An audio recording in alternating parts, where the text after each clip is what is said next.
Stories that looks like it had to have a tragic ending, but tonight that's not the case. A local man and his two grandchildren are fine after their plane crashed and caught fire. News Channel 5's Emily Luxon was on the scene right after it happened in Gallatin. Emily, what went wrong? Well, investigators are working tonight to answer that question. The FAA is investigating and the NTSB will work to determine the cause of the accident. The airport remains closed while that process continues. And when you see the aftermath, officials say the pilot is very lucky. What started as a routine flight for an experienced pilot ended with a scare. He's in shock at this point, I think. I mean, he's talking, but he's in shock. I'm okay now. 74-year-old Gregory Harms was taking off from the Sumner County Regional Airport around 2:30 with his two grandkids when he noticed smoke in the cockpit of his Piper PA-22 aircraft.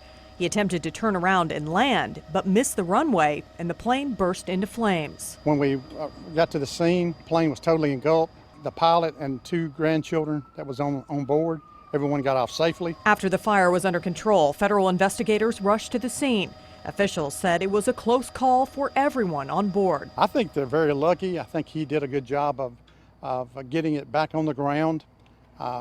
He said he couldn't see, so that's, to me, says something about his abilities that he was able to get it back on the ground safely. Harms has been flying for 50 years, but didn't want to comment on what caused this flight to go wrong. I really shouldn't say anything until I've talked to the government officials. But Harms does say he's lucky to be alive, and Sumner County officials agree. I do think that he's very fortunate and his family's fortunate.